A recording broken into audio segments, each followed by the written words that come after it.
finer music I have never heard. And as far as the smell of the Castrol 927 and the VP 110, a sweeter smell I have never smelt. This is Ken Kaplan from the New England Motorcycle Museum, and frankly, I'm honored today to finally ride the legend, the bike that dreams were made of, the Maico MC400. This is one of the first two-stroke big bore powerhouses that ruled the motocross tracks from Southern California to Eastern Connecticut and everywhere in between.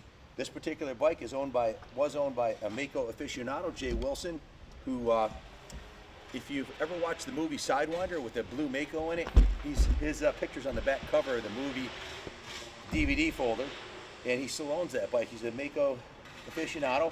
He had the engine rebuilt by the #1 Maico engine builder in the country. Actually, the entire thing, from the crank, the transmission, the cylinder, the pistons, rings, everything's new inside of the motor. Pistons, rings, all the crank bearings and gaskets and everything else. And it's got a beautiful brand new reproduction gas tank on there, new seat cover, new plastics. It's a full frame off restoration, new rear shocks, new tires. It's been completely gone through. This was on display in his living room for many years, and it's a no excuses bike. It's ready to take to the line to the HMRA races, and or put it in your museum where it was today at the New England Motorcycle Museum. I went through my inventory and found this nice Maico jersey, had to put it on, matching Maico jersey. Just a stunner. Kenny, is there anything you'd like to add about this bike? You know, Pops, we were doing some homework. At first we thought the bike was a 73, but after a little bit of homework, we realized that it was a late 72 model when they started producing the round barrel cylinders. So you see, it's not the square. It is a 1972 for sure. Jay confirmed that. Did you show him the sprocket on this thing? It's got a massive rear sprocket on it. Chain and sprockets are new. Everything's nice and straight on the bike. The levers, the pegs.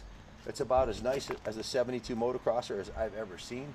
Actually, in our homework, I was looking and I only found one other on the internet like this one, and it was one that was sold at Maico, and that example sold for $9,000 plus a 10% buyer's premium. So. Yeah, so the last known one that we sold was $9,900. That was at Maico. That would be a great value for a bike like this. If you look at the cost to do a frame-up restoration, just the engine rebuild was $2,700. And then as far as stripping the bike down, painting the frame, rebuilding the wheels and the tires and the tank, it's easy to drop 10 grand on a restoration unless you do it yourself. If you do it yourself and it's a labor of love, then you're only paying the $2,700 for the engine, the $800 for the gas tank, the $200 for the seat. If you add all of that up, the frame painting and all the new components, you're going to drop close to 5 grand just in parts.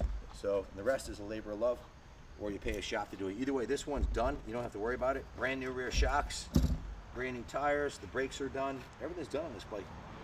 Jay was a no excuses kind of guy. He's a national championship title holder in the AHMRA. He'd won multiple titles, him and his daughter, Reagan Wilson.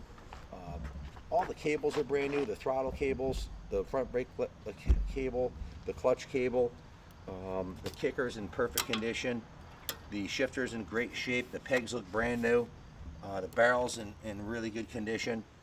That's about it. If you have any questions, give us a call, 860-454-7024. I'm not going to take this thing out ripping through the mud or dirt or anything. It's just too nice. I'm rolling it back in the museum, and I'll let the new owner decide if they want to make it a rider or a museum piece. Either way, it'll look beautiful hung from the ceiling of a bar or a restaurant, or on display in a museum, or at the line at the AHMRA, which is where it really should be, in second gear, ready to pull a second gear hole shot. Either way, good luck bidding on this classic, and God bless America.